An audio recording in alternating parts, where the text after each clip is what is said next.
Friends, welcome to my channel. आज हम बात करेंगे भारत के एक ऐसे महान साइंटिस्ट के बारे में जिन्हें भारत का न्यूक्लियर फादर कहा जाता है। जी हाँ, मैं बात कर रहा हूँ डॉक्टर होमी जहांगीर भाभा के बारे में।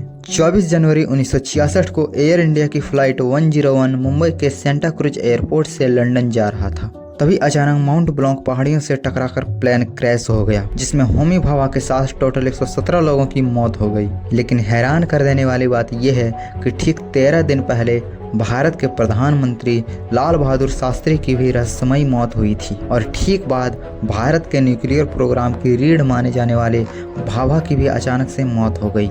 और यहीं से सवालों का सिलसिला शुरू हुआ। क्या वह एक घटना था या फिर सोची समझी साजिश? आइए जानते हैं डॉक्टर होमी जहांगीर भाभा की जीवन की पूरी कहानी। उनकी मौत से जुड़ी वह कौन सी घटनाएं जिन्होंने उनकी जान ली।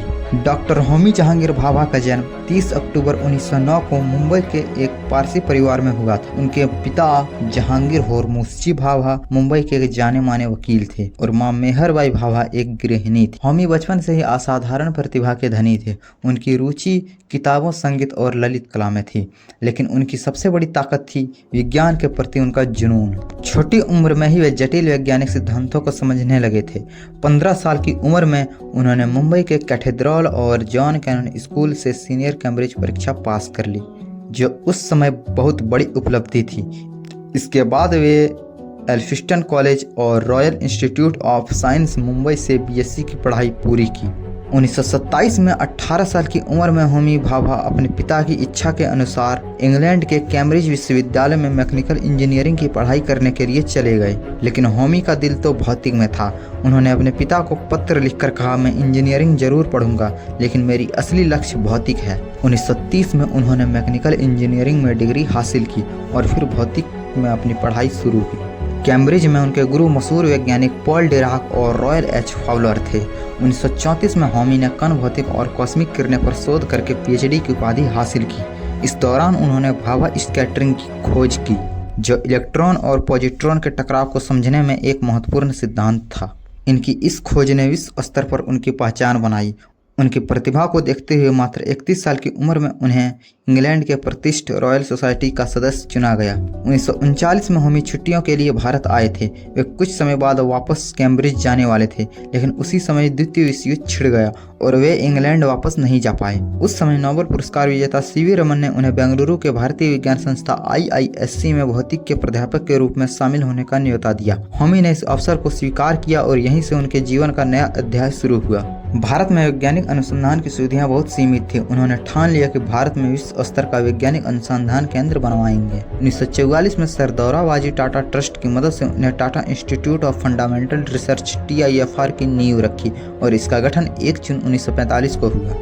1948 में उन्होंने भारतीय परमाणु ऊर्जा आयोग AEC की स्थापना की और इसके पहले अध्यक्ष बने।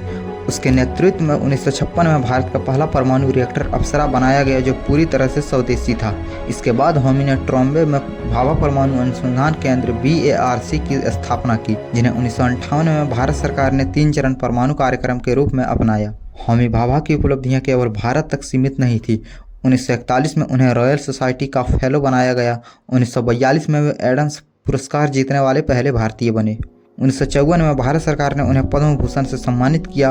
उनकी खोजों जैसे भाभा स्कैटरिंग विद्युत गतिकी ने विश्व स्तर पर भौतिक के क्षेत्र में योगदान दिया। उन्होंने TIFR की इमारत के डिजाइन में भी योगदान दिया और इसे 1962 में पंडित जवाहरलाल नेहरू ने उद्घाटन किया।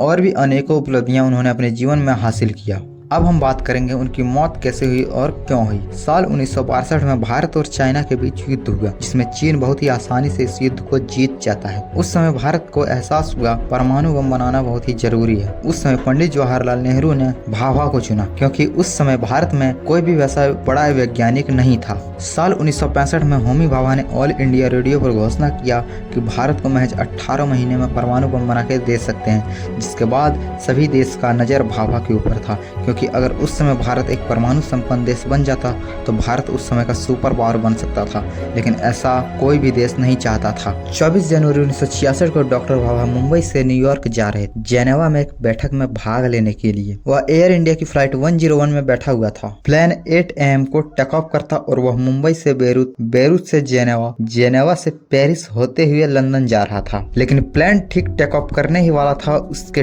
ठीक पहले रॉबर्ट क्राउली, जो उस समय के CIA का एजेंट था, उसने जहाज में बम फिट कर दिया, जिसके बाद बीच रास्ते में ही प्लेन में एक छोटा सा धमाका हुआ और फ्रांस के माउंट ब्लॉन्क पहाड़ियों के पास प्लेन क्रैश हो गया। जानबूझ के उसमें एक छोटा सा धमाका किया गया क्योंकि किसी को यह ना पता चले कि उसमें बम ब्लास्ट नहीं बल्कि प्लेन क्रैश हुआ है। इस हादसे में टोटल 117 लोगों की मौत हो गई, जिसमें डॉक्टर होमी भाभा भी शामिल थे। उस समय उनका उम्र महज 56 वर्ष था। इसके बाद 2 तरह का रिपोर्ट आया। पहला रिपोर्ट फ्रेंच जांच समिति की तरफ से आया। उन्होंने बताया कि दुर्घटना के कारण पायलट की गलती थी और जेनेवा हवाई अड्डे के साथ गलत संवाद था। दूसरी तरफ लोगों का यही मानना है कि यह एक सोची समझी साजिश थी और उस समय ना ही ठीक से जहाज का मलबा मिला और ना ही ब्लैक बॉक्स, जिससे कुछ पता नहीं चल सका। लेकिन अगर सोची जाए तो वह एक सोची समझी साजिश थी जिसके पीछे CIA का हाथ था, क्योंकि अमेरिका जैसा देश नहीं चाहता था कि भारत एक परमाणु शक्ति बने और उसकी मृत्यु आज भी रहस्यमयी बनी हुई है। उनकी दुखद मृत्यु के बाद परमाणु ऊर्जा प्रतिष्ठान ट्रॉम्बे ATT का नाम बदलकर भाभा परमाणु अनुसंधान केंद्र BARC कर दिया गया, जिससे उनका नाम हमेशा के लिए अमर हो गया। दोस्तों, भाभा का सपना था भारत विज्ञान की दुनिया का नेतृत्व करे। आइए उनके सपनों को साकार करने का संकल्प लें। धन्यवाद। जय हिंद, जय भारत।